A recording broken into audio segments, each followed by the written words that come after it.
Happy Tuesday, everybody. Thanks so much for tuning in to the PHNX Coyotes podcast. Don't forget to hit that like button, subscribe wherever you get your podcasts.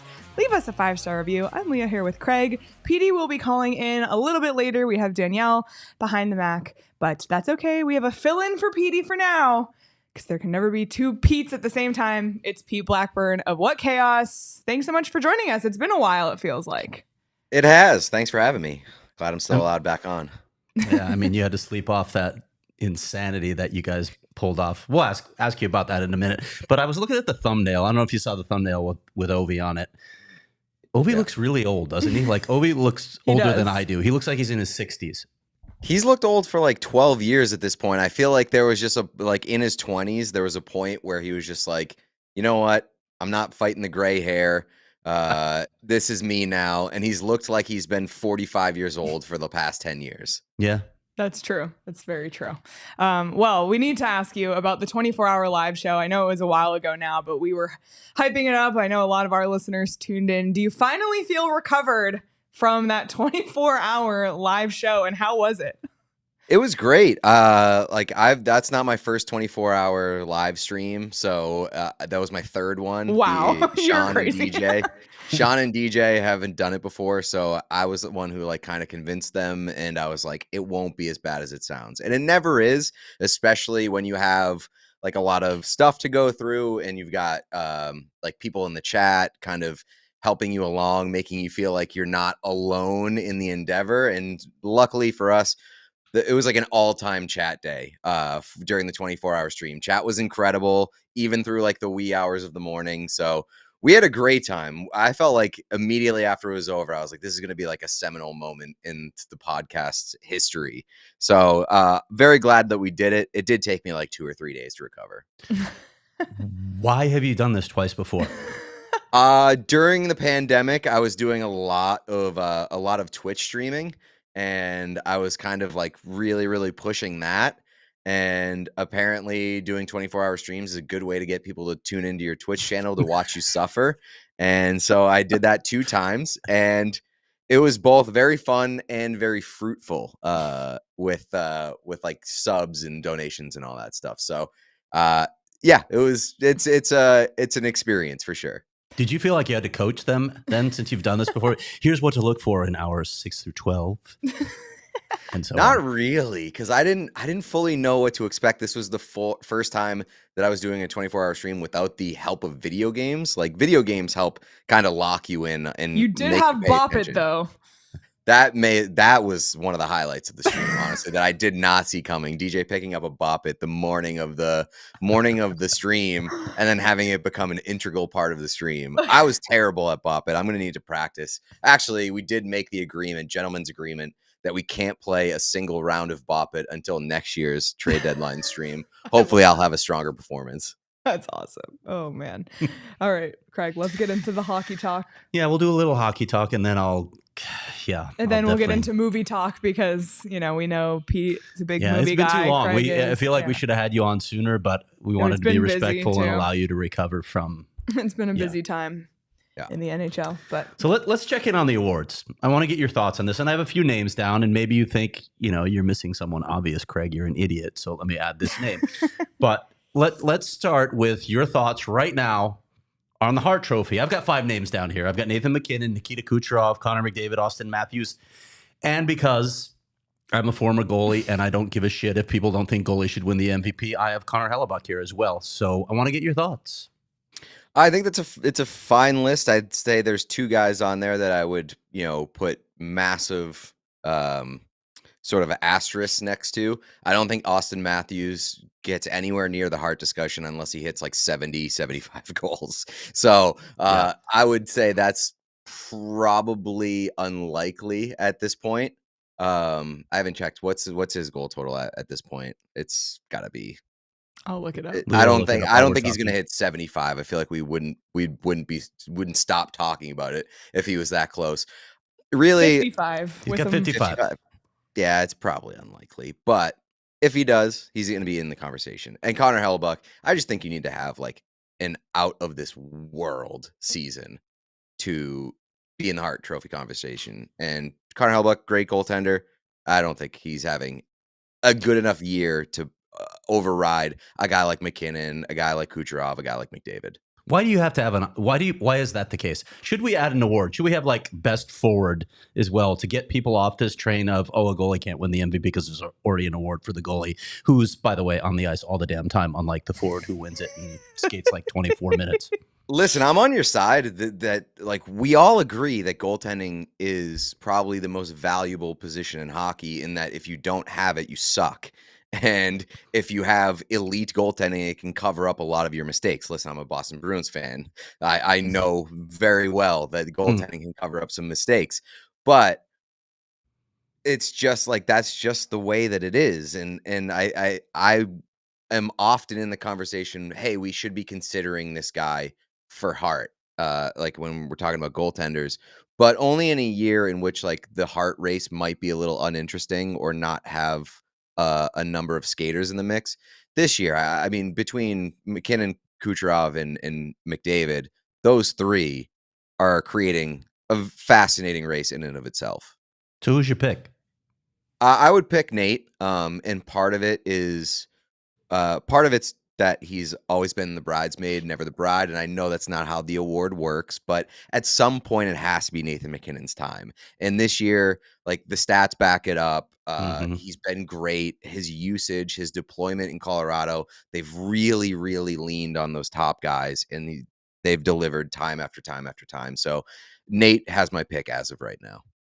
All right.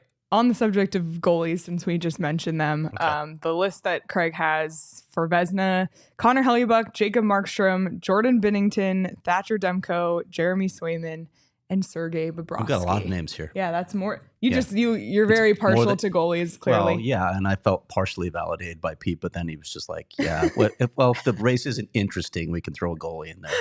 So I felt insulted and validated at the same time. Stir the pot. No, I mean, like, it's just the way that it works. It's the way of the world that we live in. True. I think the Life's goaltenders always should be in the mix, especially now. Like, it has to be an unreal season because goaltending, like, the split is getting, kind of more 50-50, where that's fair. you have to have two guys. You rarely see the guy that goes out there and starts 65, 70 games. Like, if that's the case, then we're probably having a Hart discussion, but it's just not the way that it works anymore. So I think Hellebuck's my guy this year. It's just, I've thought that he's been the best goaltender in the NHL for quite some time, and he's been playing behind for a number of years a Winnipeg Jets defense that has been porous and has kept him hung out to dry way too many times, and his numbers have still been good. Now the Jets play better defensively, and you're starting to see what Connor Hellebuyck can be behind a really good defense. All right, let's look at the Norris Trophy. I've got a few names down here again. Quinn Hughes, Roman Josi, Cale Makar, Victor Hedman, and Noah Dobson. There are a few others in that Noah Dobson range I guess I could throw in here, but what are your thoughts on the Norris this year?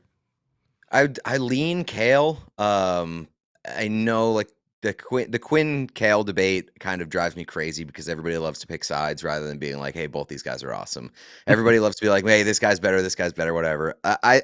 To me, I feel like Cale and Quinn, I haven't really poured over the numbers with Josi.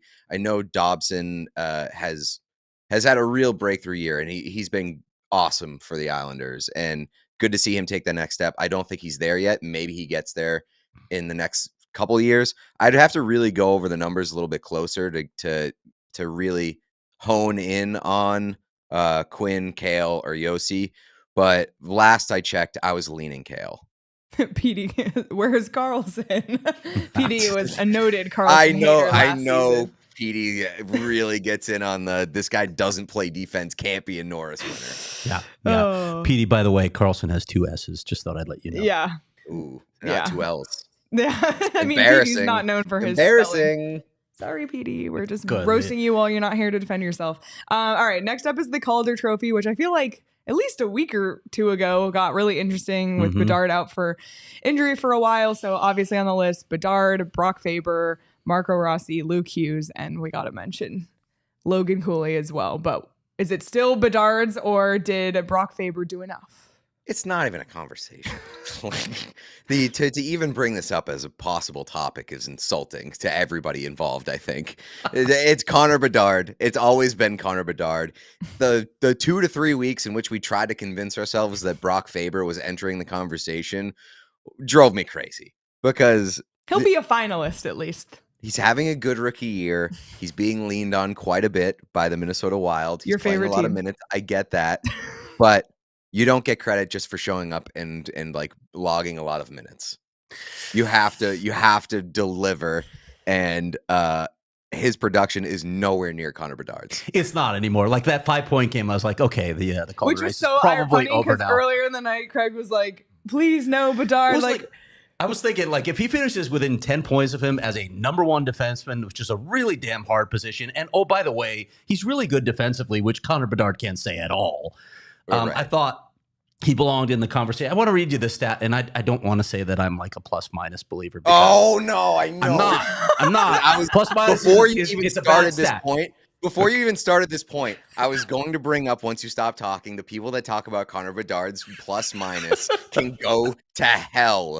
Go to hell. Nobody gives a shit about Connor Bedard's plus minus in his first year with the Chicago Blackhawks, who are icing an AHL team. Obviously, they're going to give up a lot of goals. And obviously, Connor Bedard has not been great defensively. He needs to work on that part of his game. But Connor Bedard's offensive production has been insane, and it doesn't matter. The defensive game will come with time. Would it matter Go ahead, to you, read your numbers. Would it read your numbers? Would it matter to you to know that Connor Bedard is on track to set the all-time record for the lowest plus-minus by a Calder Trophy? He would be by a Calder Trophy winner. He's minus 36 right now. He's gonna blow that out of the water. Gilbert Perreault was a minus 38 in 1970-71. I was alive then, Pete, by the way. Does that even matter to you? That it's like the only time that plus minus matters to me is when it's so abjectly horrible or incredible that I have to take note. That's a pretty bad minus. And you're right, though. The Blackhawks are a really freaking bad team. Yeah, I mean, it's not good, obviously, but I really can't emphasize how much I don't give a shit about Connor Bedard's plus minus at this point, especially in Chicago. Like, if he had a horrible plus minus, if his 5v5 differentials, goal differentials were alarming on a pretty good team, I'd say, hey, that's a red flag, something he needs to work on. I am not even looking at that stat this year for Connor Bedard. All right. Last category we want to talk to you about is Coach of the Year, the Jack Adams. We have Rick Tocchet, Rick Bowness, Paul Maurice, Peter Laviolette, Jim Montgomery, and John Tortorella. What do you got? If you'd asked me like a month ago, I would have said Torts for sure, just based off of him keeping Philly in the race. And I mean, I don't think it's going to happen if Philly misses, which isn't out of the question at this point in time. I don't know if it's going to hinge on that, but it would have been Torts. I think Rick Bowness in Winnipeg has been really, really great. And again, like I mentioned before, the Jets' identity for years was that they couldn't play defense. And Bones gets there, and suddenly they're a good defensive team. And I think that there's a lot to like about that, and there's a lot to look at. And I think that those two guys would probably lead the pack for me right now.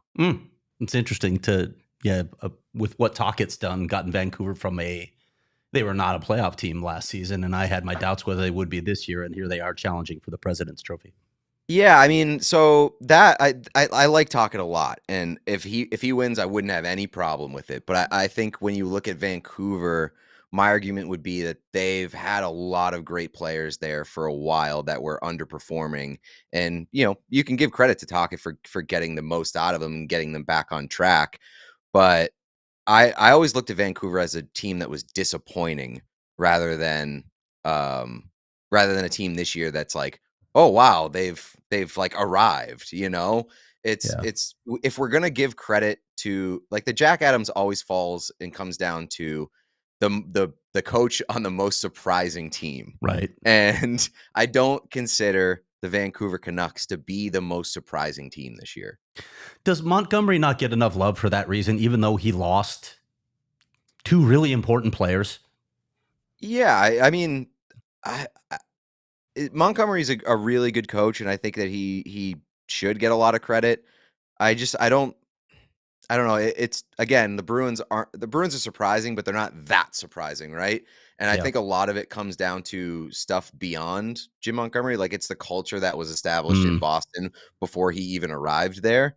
And I think a lot of those things go into it. And, only 3 guys can be finalists for the Jack Adams, but I wouldn't put Monty in there this season, especially with how that team's looked post All-Star break. All right. Not enough hockey talk. Let's get to the movie talk. We don't really have a theme music for this because we had quite a weekend here in Arizona as well. We won't talk about that on the show, but I think our viewers are aware of that. I'd like to be aware of it after when we get off the air. Can't throw a bomb. There was a lot there. of Four Peaks and OGs enjoyed this weekend. There was. Oh boy, lot of work adjacent events. Okay. All right, but it's time to play. How well do you know your Oscar winners, Pete? And you said before we went on the air that you're a big movie buff. You're a big Oscars guy. So I'm really going to challenge your knowledge with these off the wall questions that I'm going to ask. It's only 5 questions, so we're not going to torture you forever. All right. Here's the first question. This Oscar winner played the voice of an Australian shepherd in the horrifically bad 2010 children's movie Marmaduke. It got a 9% score, by the way, from Rotten Tomatoes, from the critics. 9%. Can you name Australian actor? Is this Australian like shepherd? No, played the voice of an Australian shepherd, a dog, literally the voice of a dog. Well, I would imagine that they would have an Australian actor voice an Australian shepherd. Well, can I ask the question? If there had been any thought behind this movie, you might have been right. That's fair. If it's a 9% on Rotten Tomatoes, can I ask the question? Are these questions 2024 Oscars adjacent? Yes, they are. Yes, they are. Okay. 2024 Oscar winners. Oscar winners. Okay. Which I think helps narrow down the field. Sure. Robert Downey Jr. It's not a bad guess, but the correct answer is Emma Stone, who is not Australian. Wow. No, certainly not.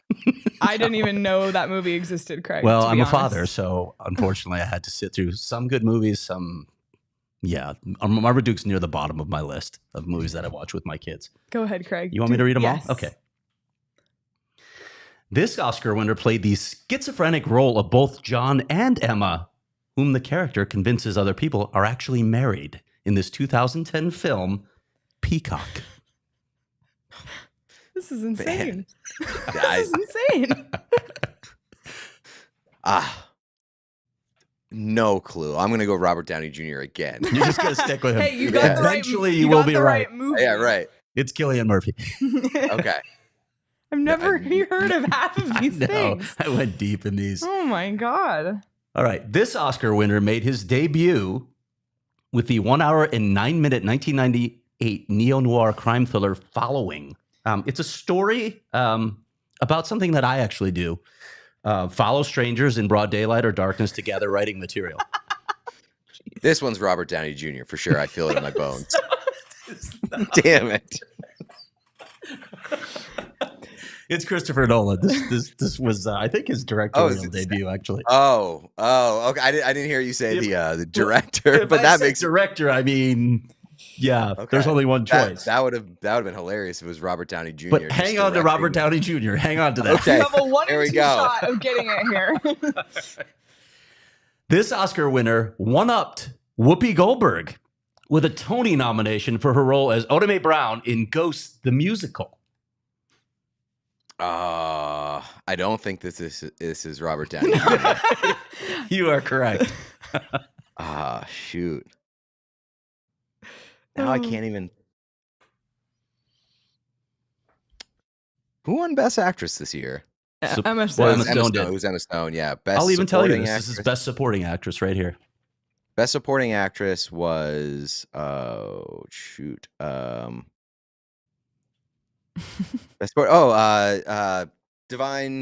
Joy Randolph. Divine Joy Randolph is correct. Yeah. And the final question, the one you've been waiting for. Yeah, here we go. Robert Downey Jr. Yes, this Oscar winner actually broke the arm of his co-star in the 2003 film Gothica, whose plot twists were only surprising to the cast. Okay. Like Robert Downey Jr. Where did you come up with this? Good job. Craig or Petey's like, WTF is Craig watching? Are these even real movies? Yeah, like are these movies like in your lexicon? Have you watched these movies? I have like watched you could have these said movies. you could have said you want to talk about someone who's watched a lot of movies. You could probably not Craig, name a movie. You could have that I said haven't this watched 2005 thriller, blah blah blah, and I'd be like, and it would be totally made up, and I would think that it was real because that's wild. Do you like just go to Rotten Tomatoes and search by lowest rating, and that's how you watch all your movies? Like I typically like have knowledge of pretty good movies. I like to think I have that knowledge as well. It may just be that I'm really old. Good Lord. And I get bored. Like, oh shit, I've seen that already. Okay, He was so excited. Like, we're gonna go down Oscar the talk, list. Yeah. and just the most obscure questions of all time. Yes, they were. Thanks for So I participating. apologize for that. No, I mean I'm glad that now I have that information that I will definitely retain beyond the 15 seconds after I leave this podcast. And but you'll never watch those movies either. I did want to ask you if you had any gripes about the Oscars this year in terms of who wins and who didn't. I'm not like a movie person. No, so you don't even have I mean, we were watching the Oscars at the same time we were watching the Coyotes play the Blackhawks. We were. Or were we actually watching the Coyotes play the Blackhawks? I don't know. We were watching the Oscars. Pretty sure we were focused on the Oscars and not the Coyotes. Gripes this year. It feels like you want to get something off your chest. So let's just open the floor.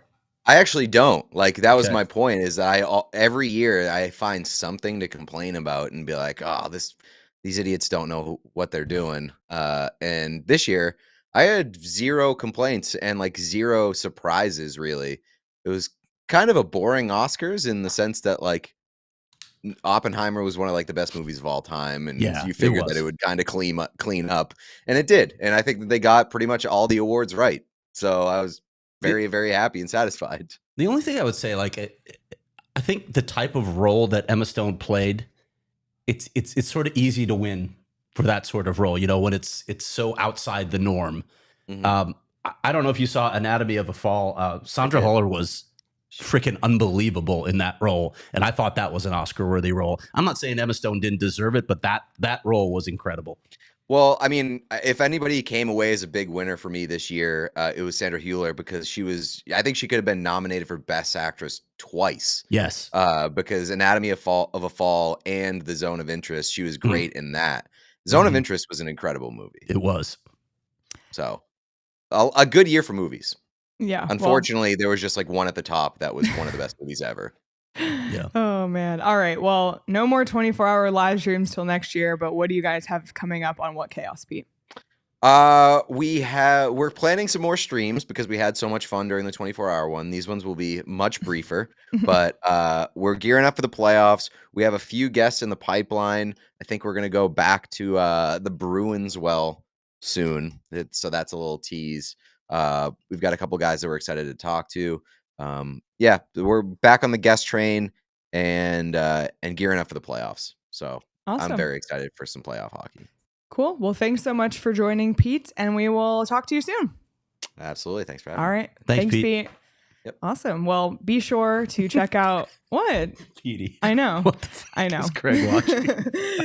Make sure to check out What Chaos on YouTube, on Twitter, on Instagram, wherever you get your podcast as well. You know, we try to talk about the NHL usually once a week, but they're talking about it every day with a really fun spin on it. So if you haven't watched, you're definitely missing out. Give them a follow.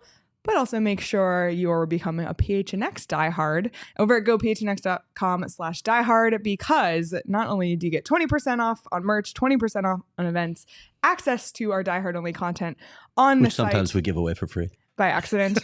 You also have an ad-free website experience. There's diehard only merch. You get a physical diehard card. There's just so many perks to being a diehard, as well as access to our Discord as well, where there's a lot of exclusive stuff in there, whether it's Craig dropping nuggets of reporting or we involve the diehards.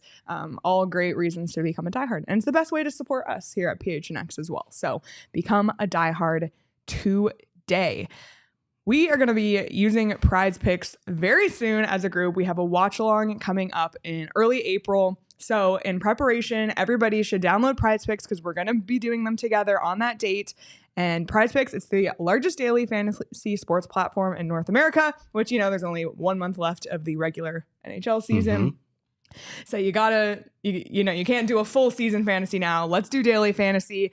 All you have to do is pick more than or less than. That's all you have to do. It's so easy over at Prize Picks, and I've talked about the app's interface and how much I love it. And it's not just hockey. You can do it on baseball, basketball, college basketball, whatever it is. Go to prizepicks.com/PHNX. Use code PHNX for a first deposit match up to $100. So get that first deposit match. Come ready in early April with your Prize Picks money in the bank already. That's prizepicks.com/PHNX and use code PHNX. Pick more, pick less. It's that easy. And now let's bring in Petey. Hello, Petey. Yeah, you just bring me in to read ads, which is fine. Yeah, and then we're going to take you off. Is that okay? Thank God we did not bring me in for those questions. Here I was, I watch movies too, but good God, that was obscure. Shook. And I did scary. I saw Gothica. I saw the one with Cillian Murphy playing 2 parts. I did see that one. Okay. Wow. There you go, buddy. Very bizarre movie where he dressed up as a woman and went into town, and it was his husband, and it was very, very, very bizarre. But he didn't win the Academy Award for that one, right, Craig? Nope. No. Okay. I'm just checking. But let's time to pay some bills. So for more than 84 years, Desert Financial has been Arizona's largest and most trusted local credit union by Craig Morgan. The Desert Financial team are financial experts offering financial solutions to help real people achieve their financial goals and prepare you for things like retirement for old people like me. And if anybody saw me at the St. Patrick's Day party, you would realize how old I am getting and how ready to retirement I should be getting. Look to Desert Financial for checking and savings accounts, mortgages, loans, credit cards, investment options, and more. Planning for college, a new home, make sure you stop by Desert Financial Credit Union. When you open a free checking account online, get $200 in bonuses. Get started by visiting desertfinancial.com/200. Okay, Petey, thanks for stopping by. I'm just kidding. We'll let you go. Oh, boy. By the way, and as Craig put out his list of I know we're going to get more into awards as the season progresses, but when I heard those names, and I know I've got the jersey behind me on that team, Matthews, McKinnon, McDavid, Hellebuck were all on that team, and you start to see how those guys then in 2016 were just young kids now, and now they're the best players in the league. It's really, really interesting. So I agree with you, Craig. Cool. I don't think Hellebuck is getting his flowers. Yeah, I think he's having a hell of a season, actually. Yeah. He's probably the favorite for Vezina. Oh, it's okay. He'll get best goalie, But will he, though? Just because it's so biased. He got nominated for Hart recently. Yeah, goalies just almost never. You have to, like Pete said, you have to do something superhuman to win it, like Carey Price, or I just think it's crazy. I think it's crazy, and we've talked about this before. The solution is add a best forward award, and then we can here's your best forward. We already have the best defense. You're right, and then the overarching one, MVP. Like, why can a goalie not win MVP? Of course, a goalie can be an MVP. It's insanity to me that we have this. And like he says, it's just the way it is. And isn't he the most valuable player on most teams? Seriously? On most. I get it. In Colorado, their goaltending stinks, so it's not their goalie. But for most teams, their goalies, the reason they're getting to where they are. I mean, So we talked about Connor Ingram. He's the MVP of this team, or was. Anyway. All right, enough goalie talk. Let's talk about the Eastern Conference wildcard race. We've talked a ton about the Western Conference picture when the Coyotes were in it. I feel like we're all pretty up to date on the West, but that doesn't matter because the West is almost set. The East, however, has a wild situation going on. So let's take a look at the wildcard standings as they are today. Right now, the Tampa Bay Lightning are in that first wildcard spot with 78 points. The Capitals The Capitals all of a sudden are back on the scene at 75 points. Detroit, who the Coyotes just saw them twice. They've been struggling, are just 1 point behind with 74. The Islanders, don't count them out, 73. And the Sabres, don't count them out, 71. And then you have Pittsburgh and New Jersey, 69, 68 points respectively, who have been on the struggle bus all season long. But what a crazy wild card race in the East. And nobody really, I mean, Washington's heated up a little bit now, so they've seized control of, well, they not control, but they've moved into the second wild card spot. And when you look at Washington, that's a flawed team. That's a deeply flawed team, but there was opportunity because Detroit was stumbling. The Islanders went on a run, and you thought, oh, okay, the Islanders are going to do it. And then they hit the skids. None of these teams can seem to establish itself.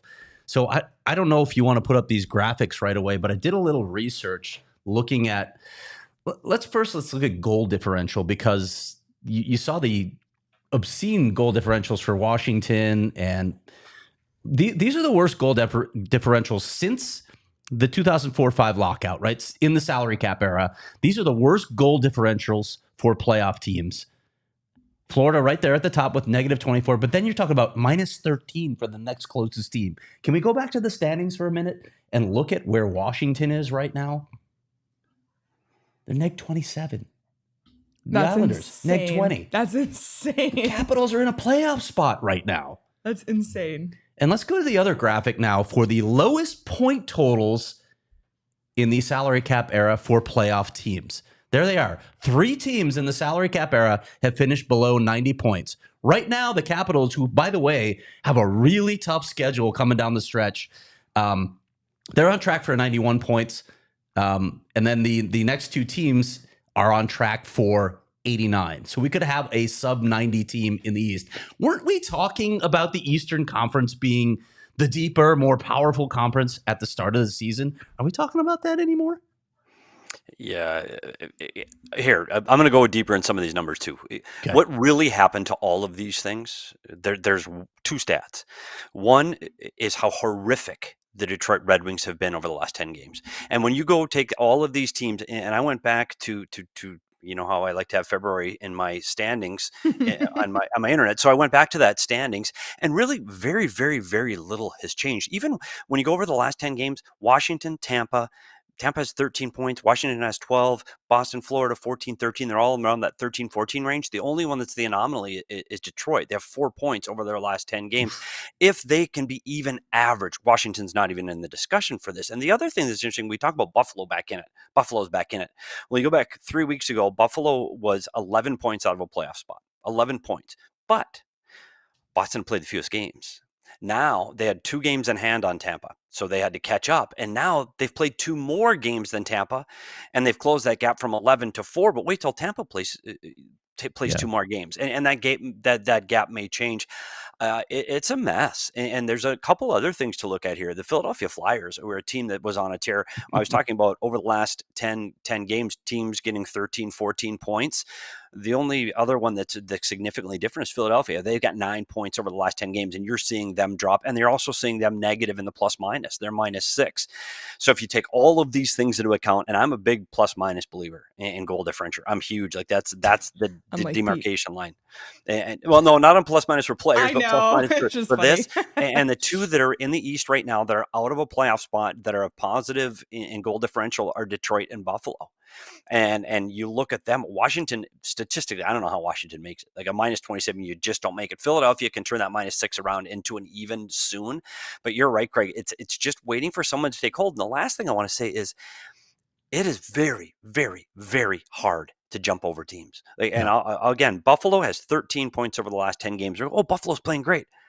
Tampa has 13 points over the last 10 games. Buffalo made up 0 ground. 0 on Tampa. None. Not 1 game, not 1 point on Tampa Bay. So it is incredibly hard this late in the year to make up, 3, 4, 5 points. Yeah, forget it. Like Pittsburgh, 7 points out, they're out. Like you cannot make up 7 points and climb over 3 teams. You can't. So Pittsburgh's out right now. Buffalo, Islanders, Detroit are the last 3 that have a chance. But it's exciting to watch. But somebody's going to have to get better. And I thought it would be Jersey. I thought Jersey might be able to do coaching change and the goaltending changes. I thought they might take a jump, and they just haven't. So it's so wait. Go So ahead. it's sorry. It's just I'm just looking at the standings and it's just crazy how you look at the Metropolitan. The Rangers 94 points, the Hurricanes 90.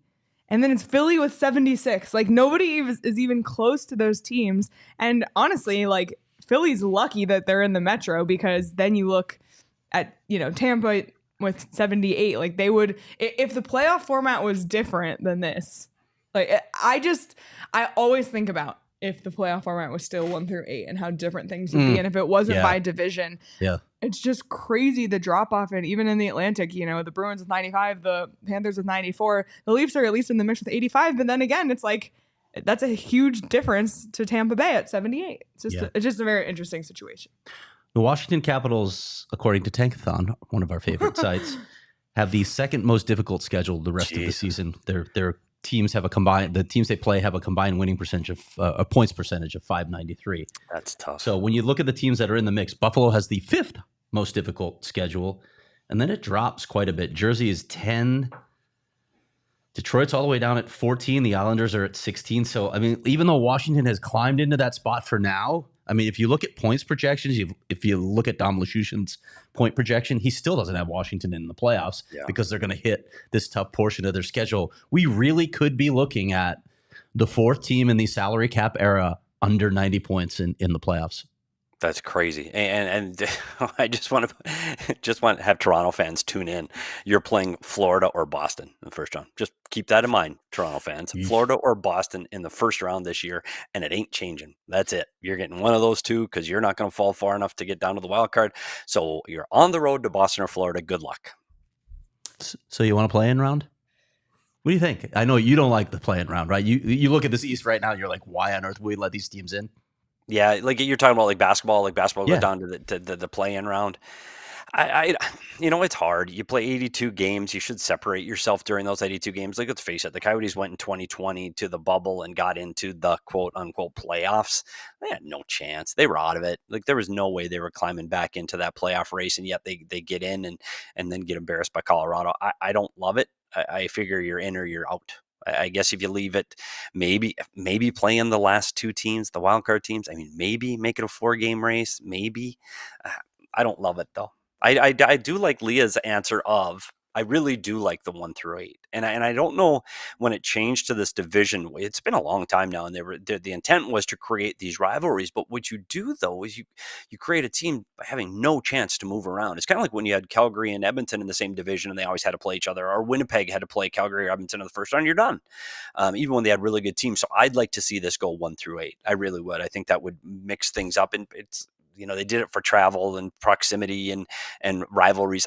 I don't think you'd have that problem anymore. I think one plays 8. One plays 8 in the East, one plays 8 in the West, and giddy up. There was one time it was 1 through 16. One played 16. Didn't matter. That's crazy. Yeah. It's it changed in 2014, so 10 years ago. Oh, there you have it. I still like the play-in round. I do, just because it's excitement and listen, it's more money. Yeah, it's more that's money. true. How do you do it, Craig? What do you Let do? us know in the chat if you like it. But look, like when you look at the NBA right now, like and to your point, it's you're gonna have years where you're like, like right now in the Eastern Conference in the NBA, Atlanta is 30-38, and they're sitting in a play-in round spot. That to me it's almost like if there's a year where a team is below 500, you say nope. You got to have you got to be at least 500 to get in. Yeah, And I don't know if you could do that because it could get screwy with the conferences, right? I like that caveat because I do think you should, if you ever have an opportunity to be in the playoffs, you got to be above 500. I agree with that. Yeah. Anyway, that's all I got. All right. Well, let's talk about the GM meetings that are going on right now. And I want to start off with a tweet that Elliot Friedman put out with a change that we could see go into effect immediately. And I want to discuss how this might impact the Coyotes. So the change is players will not be able to have legs over the bench / in play while not on ice. Warning, then a bench minor if repeated. How would this rule change impact the Arizona Coyotes? Petey, this is your moment. Yeah, it doesn't affect them at all. And here's why. Because they're getting so many penalties for too many men on the ice because their men are on the ice. Like, they don't have the guy hanging his leg over the boards going, gosh, I'm going to wait till he gets really close. Bullshit. He's jumping over. Like, I'm over. We're going to play with 6 for 5 or 6 seconds and see if anybody notices. So the Coyotes, really, these are the guys that are, These are the offensive players that just can't wait to get on the ice. So they have to throw one leg over until that player is a stick length away, and then he jumps over the boards. That's what it's trying to get rid of it. And part of it's honestly, it's to curtail injuries. You've got a guy with his sharp skate blade hanging over the boards, not on the ice, so it's in play. And I think it's just dangerous. I think they're trying to eliminate that more than they are trying to eliminate too many men on the ice penalties. I honestly don't think this affects the Coyotes. I don't see those guys are the ones with their legs hanging over the boards. I honestly. This rule is it's just, in my mind, it's a safety rule and shouldn't be much of a problem. I think you're going to watch the next game, like watch games tonight and see how many guys, it's those top line guys that are just itching to get on the ice. And those are the guys that it's going to affect the most. There you have it. All right, let's talk about some other things discussed in the GM meetings. A lot of video review things. Just stop it. Just stop the video review shit. Like, stop it. Like, the video guy, put more on his plate and see if he can see if a puck goes over the glass or not. This is coming from a very unique perspective here. But you know how bad the cameras are? Do you know how bad that's the problem. That's what I thought about immediately. Like, really? Are we going to figure that out? And by the way, did you see what was also being discussed? Like, okay, you challenge it. If you're wrong, it could be like a 5-on-3. Like, what? Yes. It's just crazy. Yeah. It's not for after a goal like they do now, where it hits the netting and the play continues and they score and they take a goal off board. This is when your defenseman flips the puck over the glass and you go, okay, that's delay of game over the glass penalty. You're going to the box, and the video guy can go, no, I challenge it. He actually hit the glass. The reality is, in that moment, there is just so little evidence and so few camera angles for a video guy to rely on. I don't see any video guy in the league making that call unless you hear it banging off the glass. It's got to be completely egregious, because you have the luxury on the blue line. I know you don't see it at home on TV, but you have cameras on the blue line that are live in the coach's room all the time. You have that look. You have an overhead over the goalie, so you have those looks for the goalie interference or the blue line, but you don't have those looks on the glass. I would never feel confident making that play. It's just too risky on something that you're really just giving up a penalty. You're not giving up a goal. So I don't know any video guy that's going to make that call. I just don't. I think it's too risky. If you're trying to save a goal, then maybe it's worth risking that call, but I don't see it going 5-on-3 down. I don't see anybody making that call.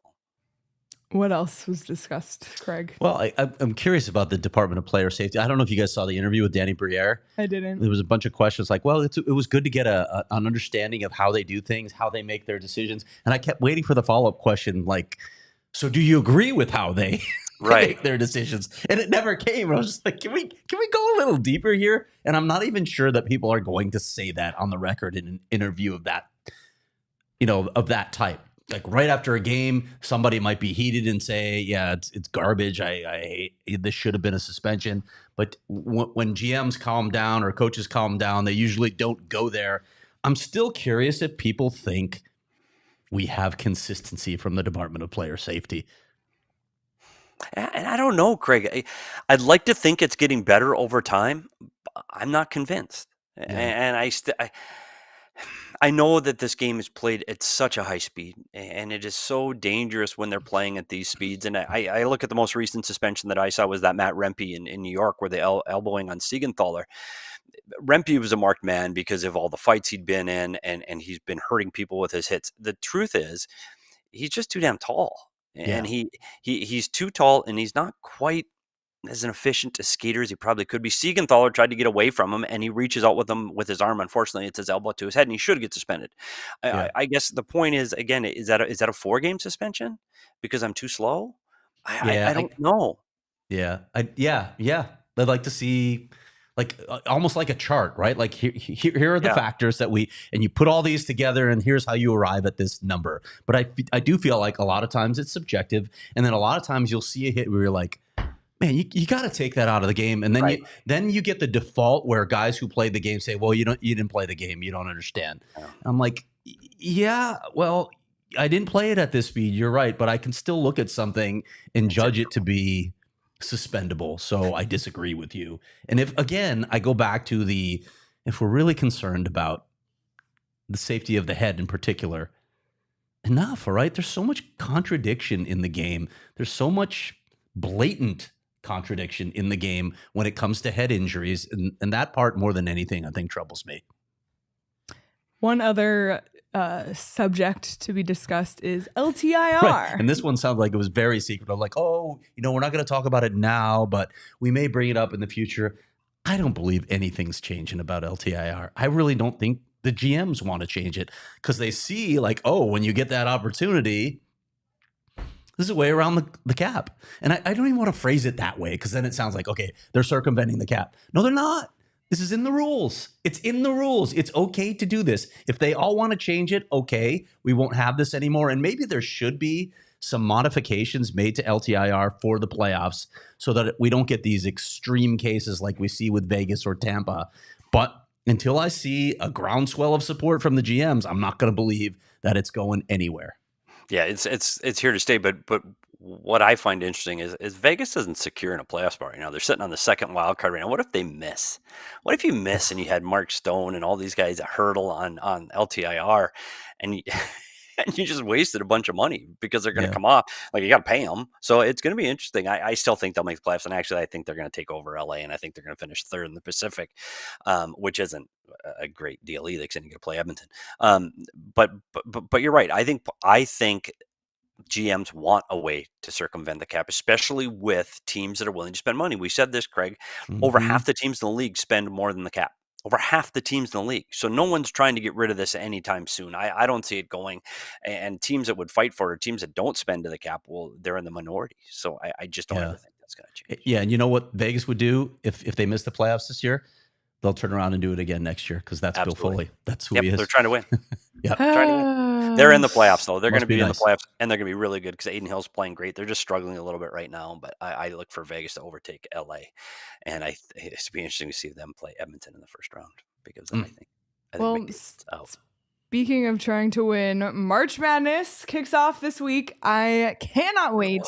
And before March Madness starts, before Thursday, I know there's the play-in, those games this week, but before everything officially starts Thursday, join the PHNX and Illegal Pete's bracket challenge for free. Prizes for the top 3 include diehard memberships, shirt and gift card to the PHNX locker, and Illegal Pete's gift cards. Check out our socials at PHNX_sports for the link to sign up. Make sure you do this soon because it's going to be Thursday before you know it. Completely free to join, but make sure you do. But who doesn't want an Illegal Pizza gift card? I mean, I want an Illegal Pizza in Gilbert. I don't know how I make that happen. But at least, Tempe, it's on the way. It's not so bad. It's really close to Mullet. It's a great pregame spot. The Coyotes are on a huge homestand coming up. Illegal Pete's is here to bring you a win with their legendary sound check deal. If you bring in your ticket stub from any ticketed event and get a draft beer or house margarita for a penny, Illegal Pete's wants to celebrate with you, whether it's a pregame or postgame party. They've got you covered on all your game day needs. You must purchase an adult entree or redeem Illegal Pete's sound check deal. Illegal Pete's, your go-to spot for burritos, buddies, and beer. And then it's time to play the Arizona Lottery. Play the Arizona Lottery's newest ticket and promotion called Arizona Adventure. And there's 3 ways to win. Play the Arizona Adventure Scratchers. And by the way, they are the best looking scratchers that the Arizona Lottery has. So when you go to wherever you buy your scratchers, look for the nicest looking one and get those, because those will be the Arizona Adventure Scratchers, because they have 3 iconic Arizona landscapes right on the ticket. You can also check in at geolocated adventure locations, 10 spots in the state of Arizona. You don't have to buy anything. You just got to go. Download the app, register, and sign in when you go to one of these 10 spots, all the way from Yuma, all the way up to Flagstaff and everywhere in between, and you automatically get registered to win millions of dollars, $1 million in cash and Arizona travel prizes. Or the third way is you take your tickets and you enter those tickets online for a chance to win part of that $1 million in cash and Arizona travel prizes. The Arizona Lottery is not just about playing games and winning prizes. It is also about giving back to the state and its communities. Visit azadventure.com for more information on how you can take an adventure for a chance to win $1 million in cash and Arizona travel prizes. We do have a super chat that I didn't want to forget about, and it came, I think, closer to the conversation with Pete, but it comes from Roaring Fork. Can we have an NHL award for the fan base who best finds a word in the Star Spangled Banner that applies only to their team and nothing else? Stars! That's not the worst one. Calgary's the worst. Calgary's the absolute What's theirs? worst. True North in Winnipeg. I don't even want to say it. Calgary's True North. Well, they scream C. Oh. It's wow. so bad. And red. And it's just terrible. There's some really bad ones out there. Yeah, boy. I'm How do you tired of feel that about that, whole Greg? thing, How do you honestly. feel about the people yelling during the anthem? And I'm going to take it to your hometown. I in don't Chicago. mind the cheering at all. And people say it's disrespectful. I feel the opposite about it. I feel like they're celebrating the anthem. They're excited about it. I don't have a problem with that at all, what they do in Chicago. But this business of shouting out a word during the anthem, especially when it's Stars! like, it's just really weak. Like some of these fan bases that try to make it their own. Like, seriously? Come Yeah. on. True Anyway. North. That's a Canadian anthem in Winnipeg. Yeah, And but- I think we solved the whole thing with my proposal that I've been going with for years. Get rid of the anthems. Just get rid of them. Just Why the don't we have- first still game doing of the it. season. Right? Don't Why do know we have why the we're anthem doing it. during sporting events? Yeah. Why are we doing it? Kind of bizarre. I went to a Agreed. movie the other day, didn't have an anthem. Nope. Just get rid of them. I don't know Yeah. why we You do went it. to a movie? You left your No. house? Broadway? Did they do that I in didn't. Broadway? Did they I play the didn't. anthem before Broadway No, shows? they don't do they it for don't. shows. Okay. Ask okay. Leah. She's been to the show. I've never been to a Broadway show. Oh boy. All right. Well, let's talk about a few guys heating up and maybe a few guys. Let's talk about On the another struggle old bus. guy besides Petey and me. Well, The old you guy we already- had on the thumbnail. You already talked about his gray hair at the start of the show. Alex Ovechkin looks older than both of us, by the way. It's 100% true. And that's Yeah. why everybody's jumping on this. Well, I want you go first. Okay. Jumping on what? No, I'm going to jump on him.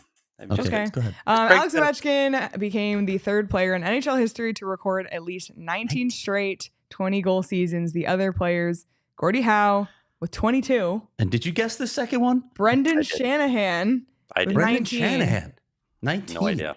Yeah. crazy. He's now just 51 goals behind Wayne Gretzky after he scored his 20th and 21st of the season.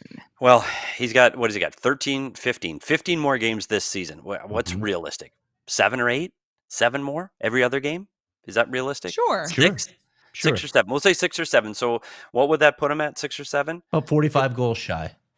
Okay, 45 goals shy. God, that's 2 20-goal seasons more. Like, buddy, He can do it. He can do it. he might, but he won't. They'll wheel him out there in a chair. It Like- might be like half empty netters and power play. Like he just stands. He at might this just go stand there. point. They'll have a walker, and at the face-off, they'll send him out. They'll just set him there and point at the net and say, "Shoot there, shoot Like there." the little red things that kids Yes. use to learn how to and then skate. get off there. 2 seasons from Oh. now, you think he's going to get any faster? Like, buddy, he's a defensive liability every time he's on the ice right now. He just is. Watch him defend. And I always encourage people to watch with their own eyes.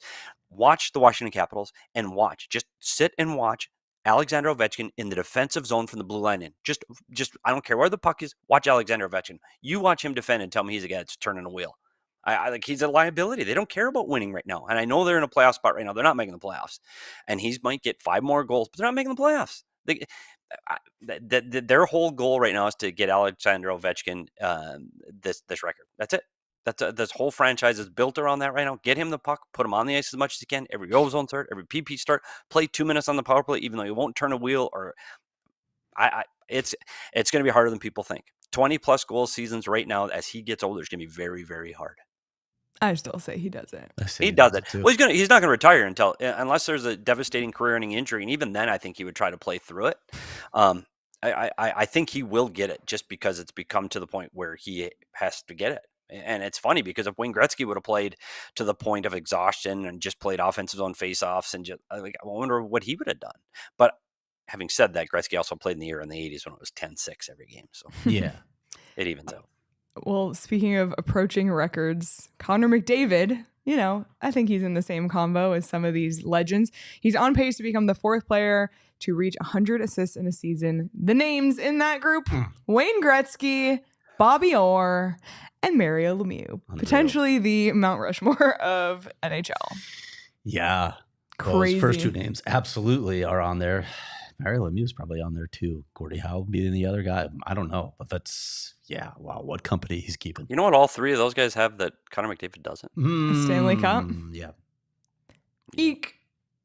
And he's not getting one this year. Sorry, Connor.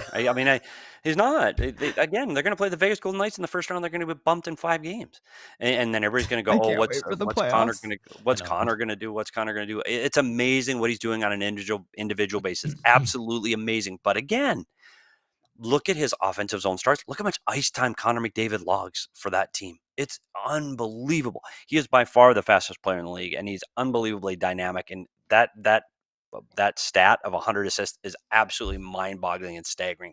And luckily, he's got Leon Draisaitl out there with him on the power play to help push those numbers up, because their power play is absolutely just terrifying. Let me ask you this. You mentioned earlier that Vegas is going to go on a run here and probably overtake LA, and I generally agree. But are they motivated? Because, yeah, you're talking about a first-round matchup with the Edmonton Oilers. And first of all, that in the first round is insane to me. Would you rather have that if you're Vegas, or would you rather play Vancouver or maybe the hard thing is Colorado? The hard thing to do is right now in the West, you've got 3 teams in the Central Division that are tied with 91 points. 3 teams. Yeah. And so those 3 teams are going to finish first, second, and third. You just don't know who. If you're Vegas and you're in a wild card spot, you could end up playing the Colorado Avalanche first, which you do not want to do. Like I wouldn't want to face Colorado first. Winnipeg, I think, is a very good team, and I love their goaltending. I just don't know if they've got the playoff chops to get through it. It's hard to get through it. And Dallas went all the way to the Western Finals a year ago. So I think Dallas. I wouldn't want to play Dallas or Colorado. So I think it's important for Vegas to get to play Edmonton. I'd rather play Edmonton because I think crazy though, right? The pressure on Edmonton series is insane. Do you want to play Stuart Skinner? I'd rather play Stuart Skinner than Hellebuck. Yep. I wouldn't mind playing the guy who I don't even know who plays in Colorado anymore. Georgiev. Anunen. I'm not intimidated by their goaltending in Colorado, but I would rather face Stuart Skinner. If I'm Vegas, I want to play Stuart Skinner because you beat Edmonton, you just stop McDavid and Draisaitl. You stop those 2 guys, you win. Like that's it. There is no depth beyond that team. So anyway, great achievement for Connor McDavid. I just wonder how long he's going to continue to lose. Couple other things before we wrap up. John Tortorella continues to be John Tortorella, and their recently named captain, Sean Couturier, is a healthy scratch in tonight's game, as well as line mates Cam Atkinson and Denis Gurianov are also potential scratches as well. That's crazy to me. This is a guy who just got suspended, by the way.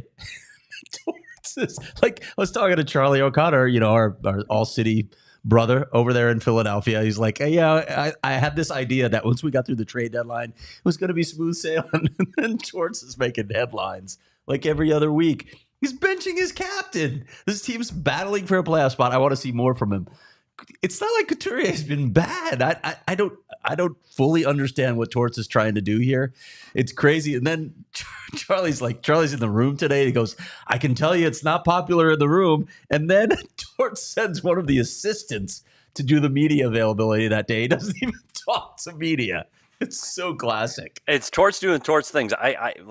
I can't put myself, I'd have to be in the room to see this, but these are pretty harsh decisions. Like we talked about bench management and how you can limit guys' ice time. Hey, you can dress Sean Couturier and you can put him in a different role. You can put him in 4th line minutes. You can, you know what, Couturier, you're sitting out this power play. You can do it subtly without completely embarrassing the guy and keeping him out of the lineup. Like that, to me, that's a huge step that somebody has to broken a team rule.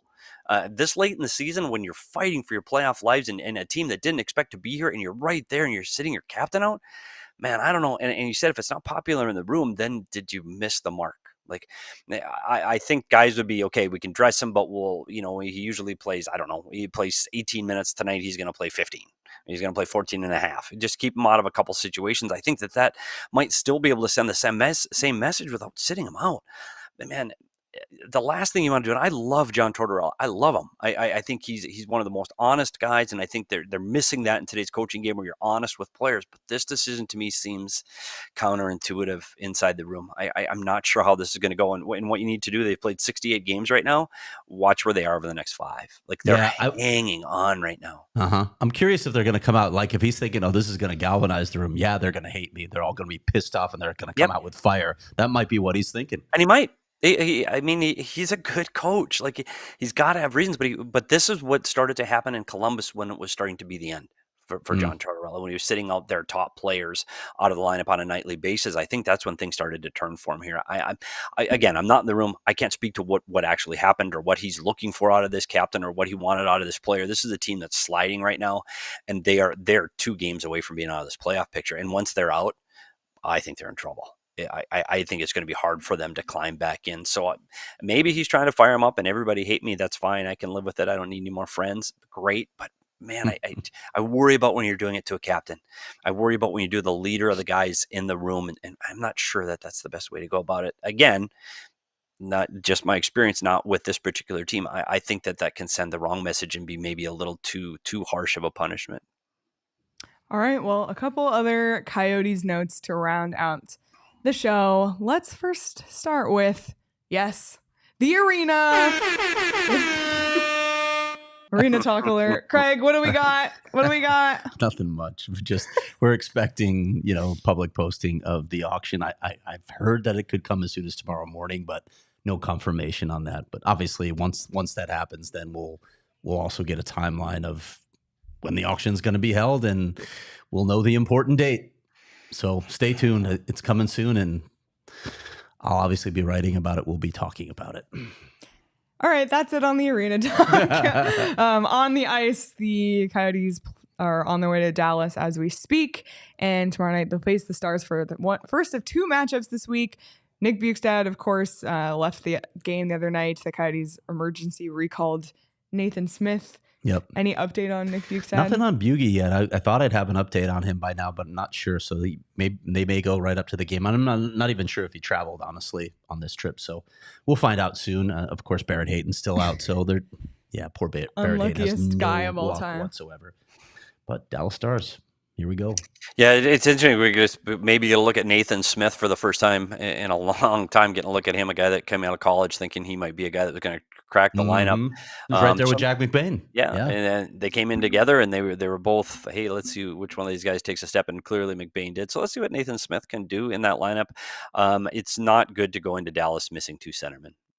Just say it. This is going to be a tough tilt. This is going to be a tough tilt. This Dallas Stars team, they're playing for something. I mean, they're like, as I said, they're all tied in the Central Division. Dallas is a tough building to win in as a rule for the Arizona Coyotes, and then be down two centermen. I don't think it bodes well for the Coyotes, so they'll probably win by 3. I just don't know. I don't know. Maybe we'll see Wedgie in this game, but Wedgie always is really good too.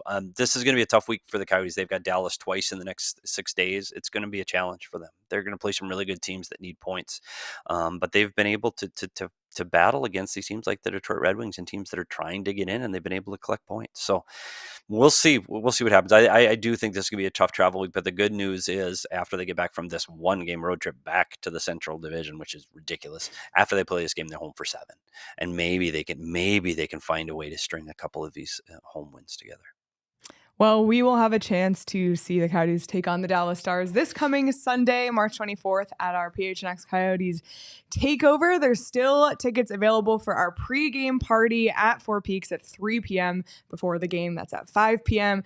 So join us. The tickets to the pregame party include food and drink, and what better place to have food and drink than the Four Peaks H3 Pub. We're going to be there. It's going to be a blast. We're really looking forward to it. And we hope to see everybody there. Again, if you're a diehard, you get a discount on those tickets. But we would love to see everybody out at Four Peaks at our takeover and pregame party. So join us this Sunday, the 24th. Leah, I have a question about that. Sure. Do you know any details? Like, because are we going to get that same spot we had last time? We don't know. We can find out.